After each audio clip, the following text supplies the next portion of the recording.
한재욱 목사님이 쓰신 인문학을 하나님께 제4권에 보면 한 이야기가 인용되어 나옵니다.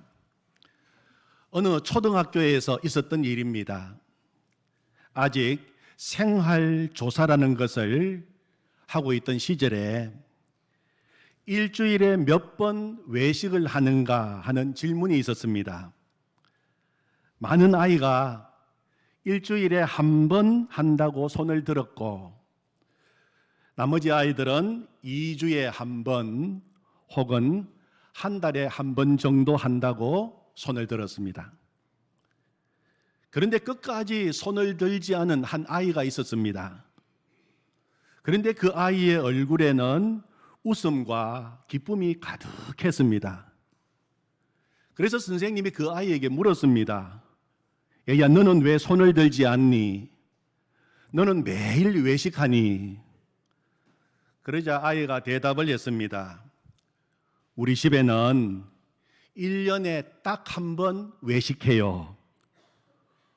그런데 왜 그렇게 기쁜 얼굴인지 궁금해진 선생님은 다시 물었습니다. 그런데 뭐가 그렇게 좋아서 웃고 있니? 그러자 그 아이가 이렇게 대답했습니다. 오늘이 바로 그날이에요. 바로 그날이 그 아이가 맛있는 음식을 먹는 날이기 때문에 그렇게 기뻤던 것입니다. 저는 이 이야기를 읽으면서 이런 장면을 한번 그려보았습니다. 오늘 예배의 자리에 나오시는 우리 성도님들의 얼굴에 기쁨이 가득하여 왜 그렇게 기쁘시냐고 물으니까 오늘이 바로 그날이에요. 오늘 바로 예수님을 만나고 하늘에서 내리는 새 양식을 먹는 날이에요. 오늘이 바로 그날이에요.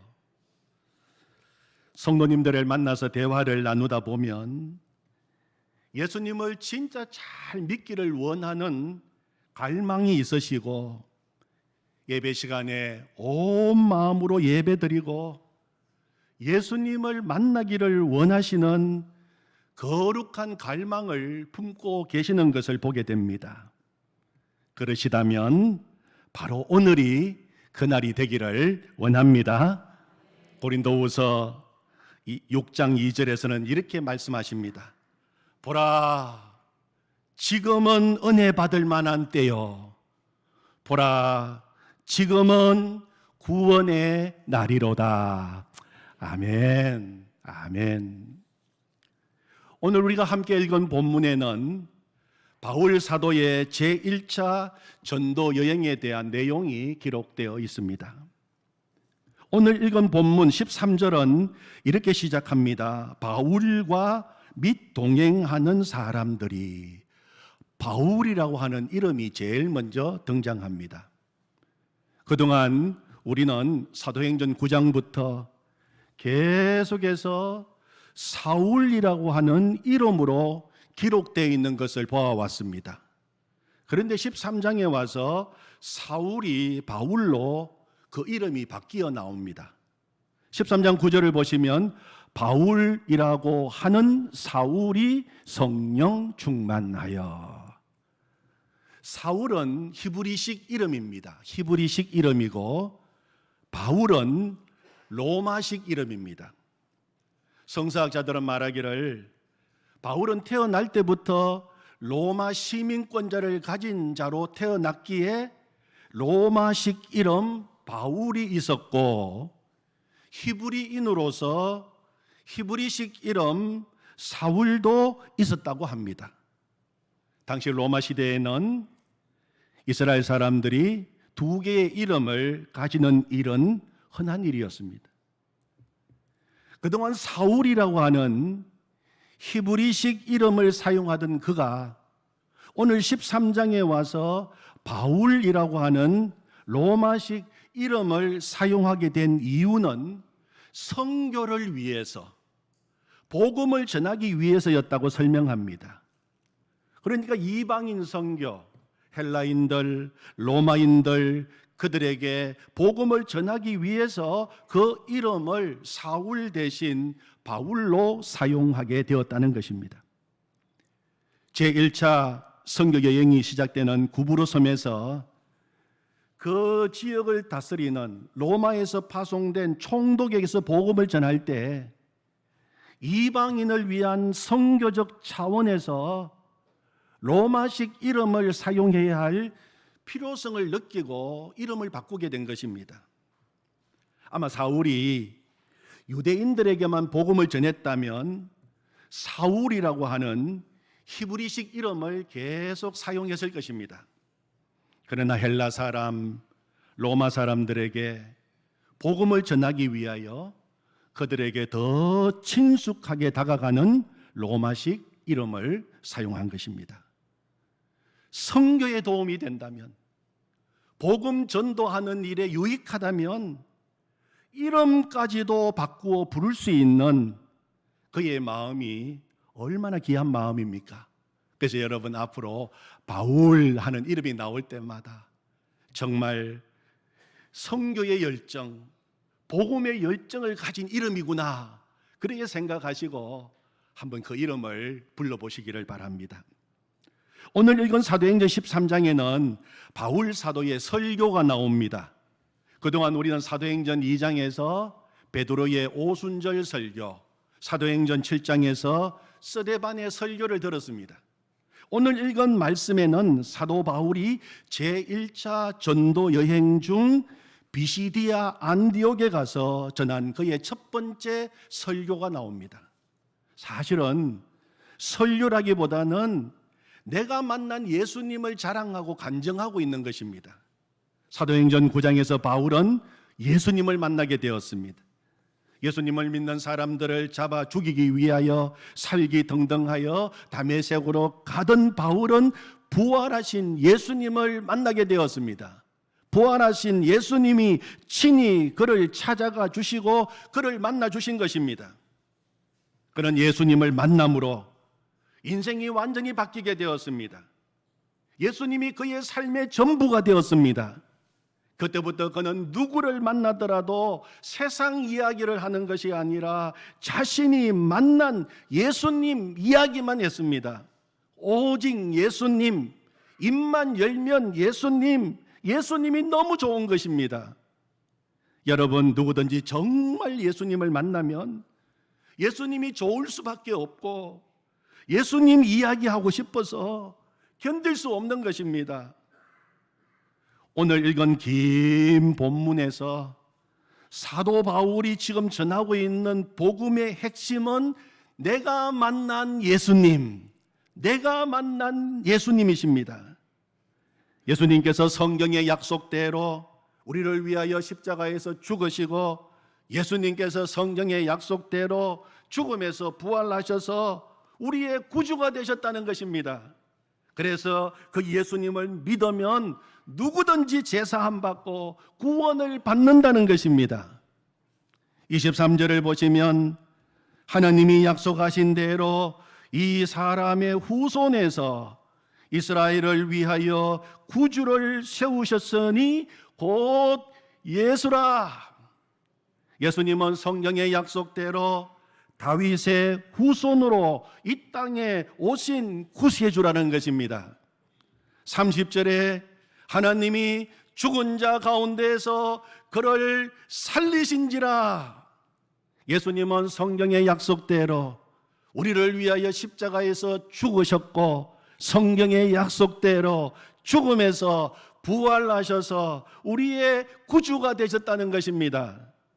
38절 39절 말씀을 보면 그러므로 형제들아 너희가 알 것은 이 사람을 힘입어 제사함을 너희에게 전하는 이것이며 또 모세의 율법으로 너희가 의롭다 하심을 얻지 못하던 모든 일에도 이 사람을 힘입어 믿는 자마다 의롭다 하심을 얻는 이것이라.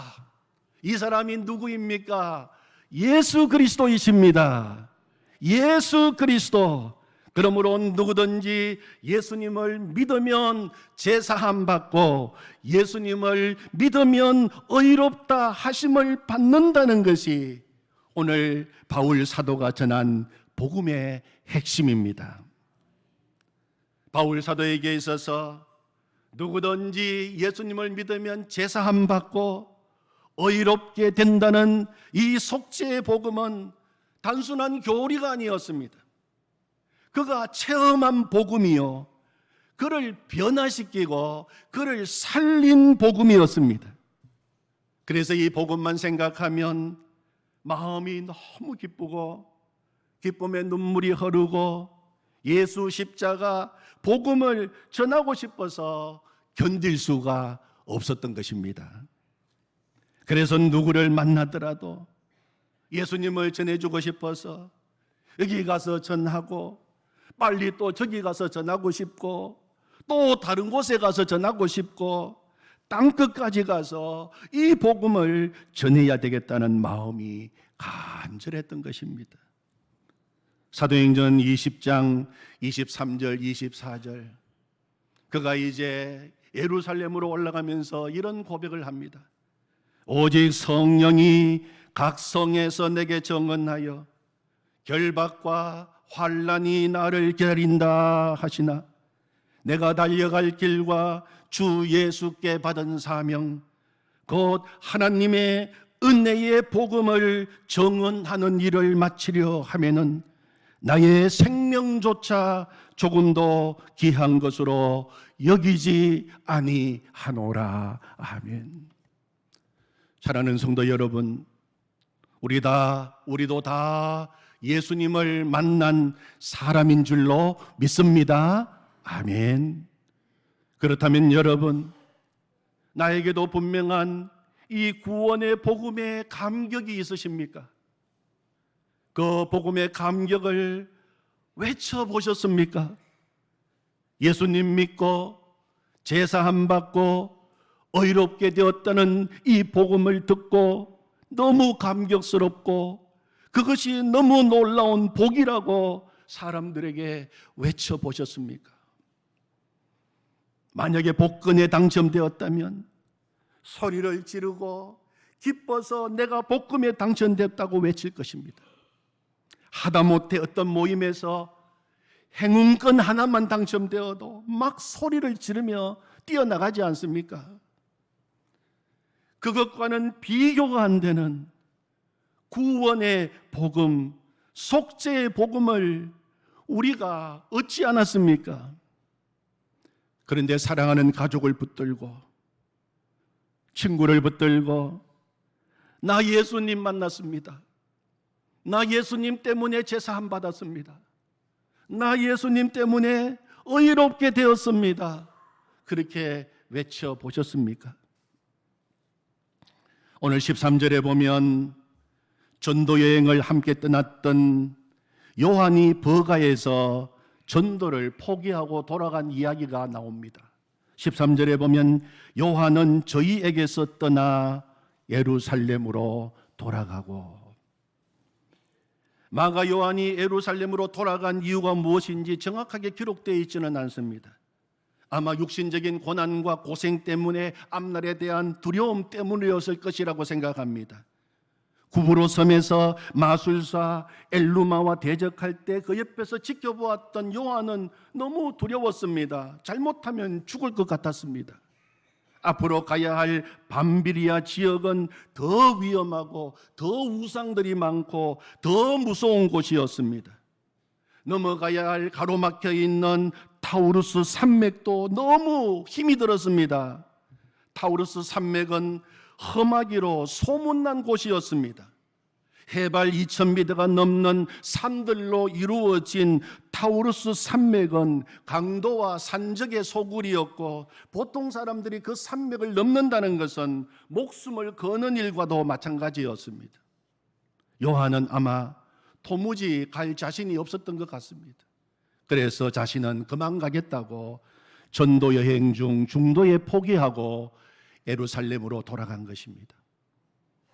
그런데 말씀을 보면 바울과 바나바는 여전히 포기하지 않고 그 길을 걸어갑니다. 계속 선교 여행을 합니다. 여러분, 바울과 바나바는 두렵지 않았을까요? 힘들지 않았을까요? 성경 말씀을 읽어보면 바울도 나는 너무 힘들었습니다. 너무 두려웠습니다. 어떤 때는 사형 선고 받은 줄 알았습니다. 정말 죽을 고생했습니다. 그런 고백이 여러 곳에서 나오고 있습니다. 그럼에도 불구하고 무엇이 그렇게 어렵고 힘든 전도 여행을 포기하지 못하게 한 것일까요? 복음의 감격 때문이었습니다. 예수님을 믿는 기쁨이 있었기 때문입니다. 그 기쁨이 고난도 이기게 하고 감당하게 한 것입니다. 로마서 1장 16절에 바울 사도는 이런 고백을 했습니다. 내가 복음을 부끄러워하지 아니하노니 이 복음은 모든 믿는 자에게 구원을 주시는 하나님의 능력이 됨이라. 바울 사도의 마음의 중심에는 복음이 살아 역사하고 있었습니다. 복음은 바로 그가 만난 예수 그리스도였습니다. 그래서 이 복음은 누구든지 믿기만 하면 지옥에 갈 자가 천국에 갈 자가 되고 마귀의 종로로 타던 자가 하나님의 자녀로 구원받는 놀라운 능력인 것을 그가 먼저 체험했고 그것을 확신했던 것입니다. 누구든지 이 복음을 듣기만 하면 인생이 바뀌고 가정과 가문이 바뀌고 나라와 민족이 바뀌는 하나님의 놀라운 복음인 것을 확신했기 때문입니다. 사랑하는 성도 여러분, 이 시간 우리에게도 이 복음이 실제가 되기를 원합니다. 복음은 예수 그리스도이십니다. 예수님을 만난 감격이 우리에게 있기를 원합니다. 그 감격으로 우리가 살아가기를 원합니다. 오늘 읽은 말씀을 계속 보면 사도 바울의 이 복음을 들은 비시디아 안디옥 사람들의 두 가지 반응이 있습니다. 한 가지의 반응은 말씀을 아멘으로 받아들이는 겁니다. 말씀을 들을 때마다 아멘, 아멘, 그 말씀을 기쁨으로 받고 또 듣고 싶다는 것입니다. 또 말씀을 해달라는 것입니다. 42절에 보면 사람들이 청하되 다음 안식일에도 이 말씀을 하라 하더라. 44절에 보면 그 다음 안식일에는 온 시민이 거의 다 하나님의 말씀을 듣고자 하여 모이니 말씀에 대한 그들의 반응은 기쁨이었습니다. 48절을 보십시오. 이방인들이 듣고 기뻐하여 하나님의 말씀을 찬송하며 영생을 주시기로 작정된 자는 다 믿더라. 아멘. 52절 오늘 요절 말씀인데 같이 읽겠습니다. 제자들은 기쁨과 성령이 충만하더라. 아멘. 기쁨이 충만하더라. 여기서 제자들은 복음을 듣고 예수님을 믿은 비시디아 안디옥 성도들을 말합니다. 말씀을 들을 때 기쁨이 넘치게 되었어요. 기쁨을 전하는 자도 말씀을 전하는 자도 기쁨으로 전하고 말씀을 받는 자도 기쁨으로 말씀을 받은 것입니다. 복음이 무엇입니까? 가장 복된 소식, 기쁜 소식입니다. 복음은 모든 사람이 들어야 할 가장 기쁜 소식입니다. 2000년 전 예수님이 이 땅에 태어나실 때 천사가 나타나서 밤에 양떼를 지키는 목자들에게 말했습니다. 천사가 이르되 무서워 말라. 보라, 내가 온 백성에게 미칠 큰 기쁨의 좋은 소식을 너희에게 전하노라. 온 백성에게 미칠 큰 기쁨의 좋은 소식을 너희에게 전하노라. 오늘 다윗의 동네에 너희를 위하여 구주가 나셨으니 곧 그리스도 예수니라. 예수님의 탄생 소식은 온 백성에게 미칠 큰 기쁨의 좋은 소식이라고 했습니다. 예수님이 이 땅에 오신 것이 왜 온 세상 사람들에게 그렇게 기쁜 소식입니까?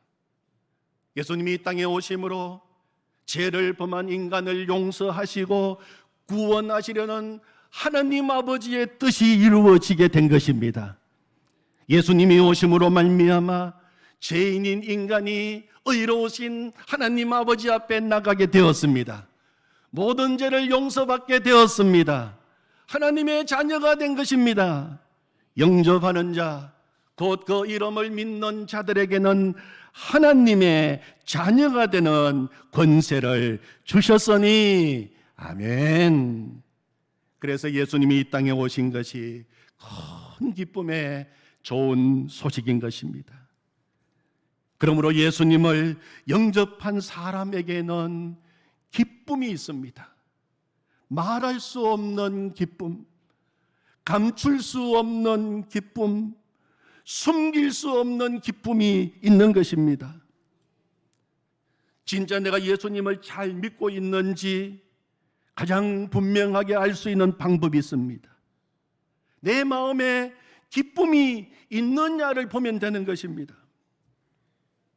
C.S. 루이스는 천국과 지옥의 이혼이라고 하는 책에서 천국 문에 서 있는 문지기를 소개했습니다. 그 문지기는 천국에 오는 사람들에게 한 가지 질문만 하였습니다. 당신은 예수님을 알게 됨으로써 참을 수 없는 기쁨을 가지고 있습니까? 당신은 예수님을 만나고 믿음으로 참을 수 없는 기쁨을 가지고 있습니까? 우리도 이 시간 내 자신에게 한번 물어보시기를 바랍니다. 나는 예수님을 알고 믿게 됨으로 참을 수 없는 기쁨을 가지고 있는가? 참을 수 없는 기쁨은 오직 내 안에 계시는 예수님을 바라볼 때 주어지는 기쁨입니다. 예수님을 믿어도 기쁨이 없고 매사에 짜증으로 충만하고 그렇다면 신앙에 지금 깊은 병이 들었다는 증거입니다. 말씀을 들어도 그것이 기쁨으로 들리지 않고 거부감이 생기고 도리어 마음 중심에서 원망과 불평이 일어난다면 지금 내 영적인 상태에 심각한 문제가 생긴 줄 알고 영적 대처를 해야 됩니다. 오늘 읽은 말씀에도 같은 자리에서 동일한 말씀을 들었는데도 또 다른 반응이 나오는데 시기, 원망, 비방으로 가득 찬 사람들이 있었습니다. 45절에 보면 유대인들이 그 무리를 보고 시기가 가득하여 바울이 말한 것을 반박하고 비방하거늘 50절에서는 이에 유대인들이 경건한 기부인들과 그 신의 유력한 자들을 선동하여 바울과 바나바를 박해하여 그 지역에서 쫓아내니 복음을 듣기 싫어하고 시기하고 반박하고 비방했습니다. 복음을 배척하는 사람들이 있었습니다. 말씀을 들어도 여전히 자신이 왕이 되어 살아가는 사람들은 말씀을 받아들이지 않습니다. 예수님께 내 인생의 주도권을 내어드리기 싫은 것입니다. 이런 사람들을 가리켜서 46절에서는 하나님의 말씀을 버리고 영생을 얻기에 합당하지 않은 자로 자처하는 사람, 그렇게 기록하고 있습니다. 세상에서 가장 불쌍한 사람인 것입니다. 사랑하는 성도 여러분, 나에게는 예수님을 믿음으로 참을 수 없는 기쁨, 감출 수 없는 기쁨이 있으십니까?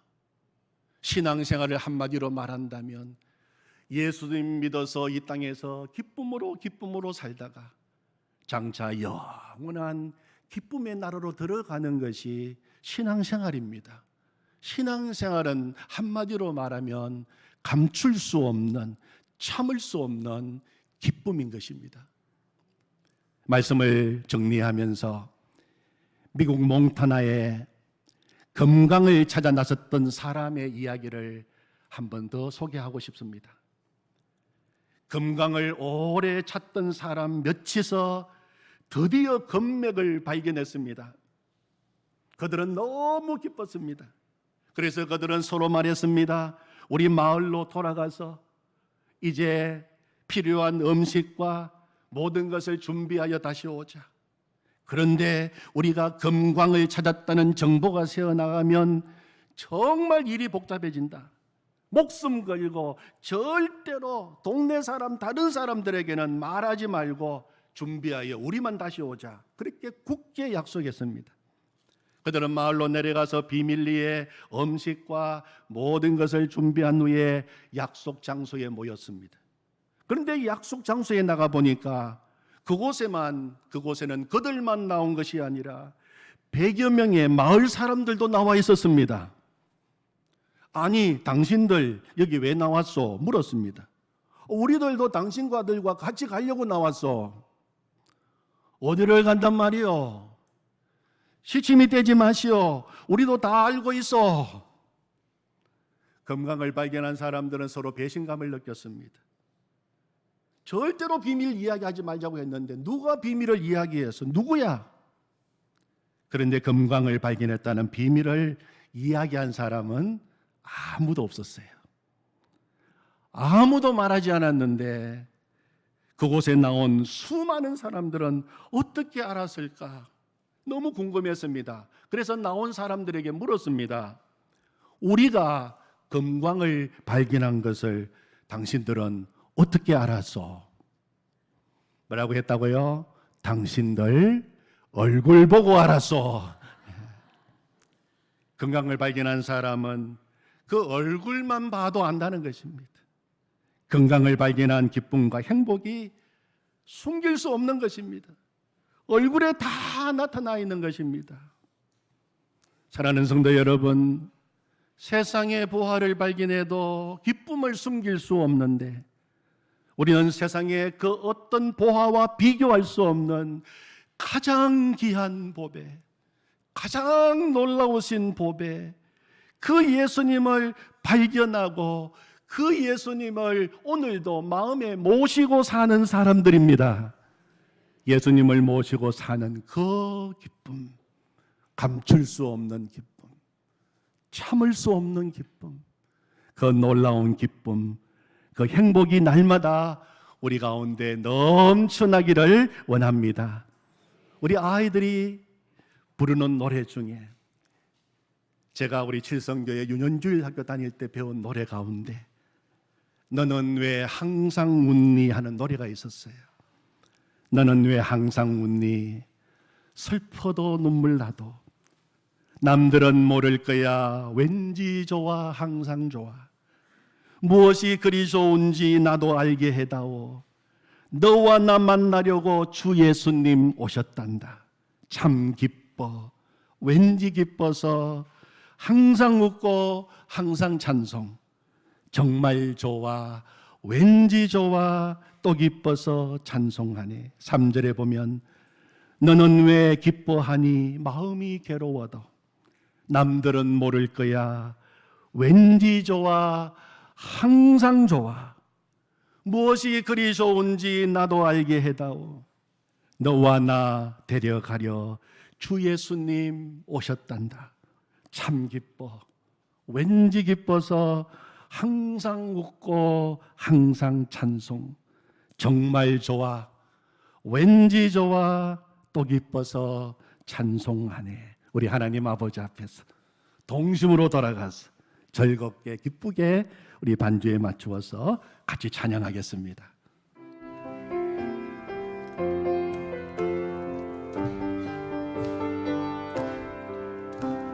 너는 왜 항상 웃니? 슬퍼도 눈물 나도 남들은 모를 거야. 왠지 좋아, 항상 좋아. 무엇이 그리 좋은지 나도 알게다오. 너와 나 만나려고 주 예수님 오셨단다. 참 기뻐, 왠지 기뻐서 항상 웃고 항상 찬송. 정말 좋아, 왠지 좋아, 또 기뻐서 찬송하네. 너는 뭘 감사하니 아무것도 없는데도 남들은 모를 거야. 왠지 좋아 항상 좋아. 무엇이 그리 좋은지 나도 알게로. 너와 나 죄 씻으려 주님 피를 흘렸단다. 참 기뻐 왠지 기뻐서 항상 웃고 항상 찬송.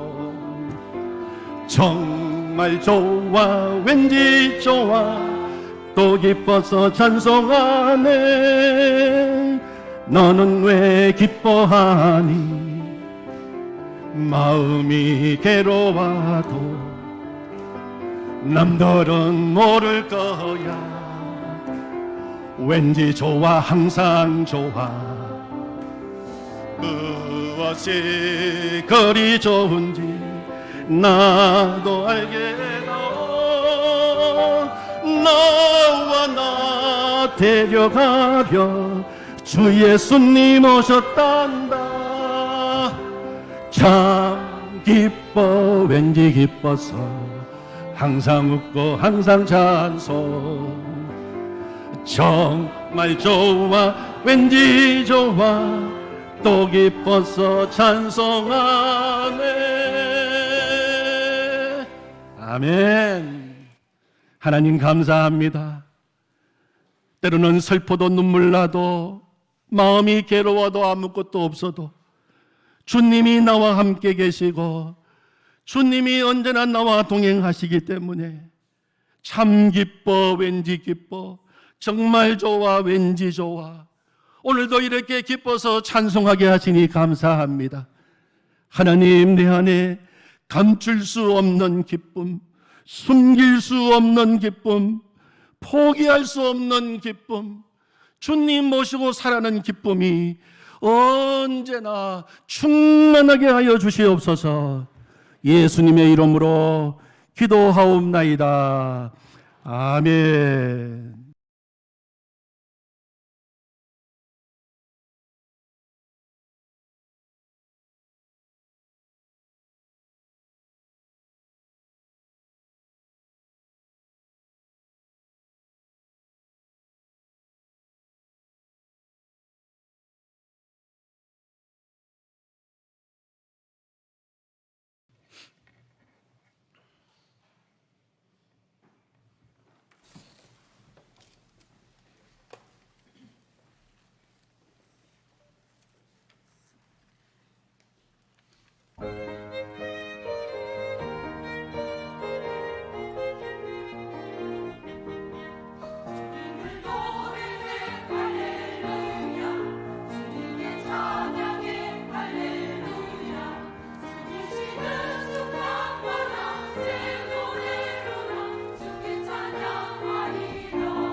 할렐루야!